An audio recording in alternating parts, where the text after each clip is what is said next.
Dr. Dan was on last week, and we did address can you be a good Catholic and actually support in any way, shape, or form socialism or communism? And he pulled up quotes from Pius X and Pius XI, Right. who both said, Pius XI very clear that we have looked at all forms of this, socialism, communism, and even in its more modern forms. And there's nothing in this that bodes well with the gospel and so forth.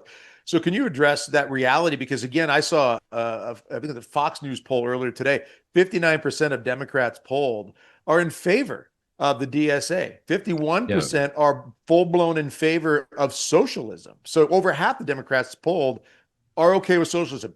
Even 11% of Republicans were okay.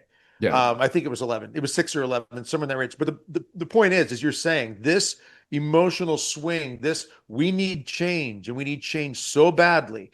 But the church needs to speak out on this more. I believe it was, Fulton Sheen definitely, God bless him, spoke out very clearly in his Yeah. time about this coming communism issue that was rising up. Here we are dealing with much more fallout. What would you say to our Catholic leaders, Catholic teachers, anybody in a role to be able to educate and teach about really making it clear you can't be a good Catholic and support the direction we're going with these isms? Yeah, I mean, I think the real fundamental problem with both socialism and communism is that they're directly contrary to the natural law, and the popes make that very clear, right? Leo the 13th even talks about how it's against the natural law and stuff like that. But the point being is that, and so, but the problem is that the natural law is human nature as it is, is human nature. Well, human nature is something that exists in reality. So that means you have to be in contact with reality. And these people are specifically not in contact with reality.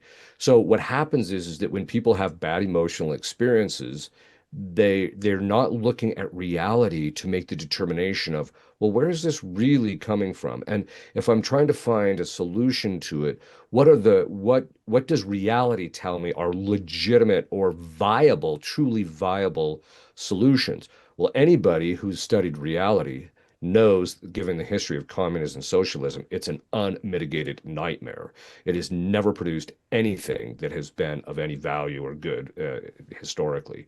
So as a system, and so, but anyway, as far as the bishops and the clergy go, the the Catholic Church is falling down on so many different levels. I mean, it should have been preaching about stuff like this. It should have been, if the Catholic Church was strong, was really strong, we wouldn't be having these problems because the Catholics would just like so societally like we're not tolerating this. We're gonna not we're not gonna just not gonna put up with this. Europe, which was mostly Catholic, wouldn't even be where they're at today if they were actually living strong Catholic faith. So if the Catholic Church was strong, we wouldn't be having these problems. But that all being, it doesn't mean that we wouldn't have to fight it, but it just means that um, the Catholic Church has to refocus on the salvation of souls. I think the other thing is one of the things the church has to really start focusing on is start telling people that in relationship to the government, because even the socialists in the church that are pushing for socialism, even in the political sphere, are not looking at this from the point of view of the salvation of souls.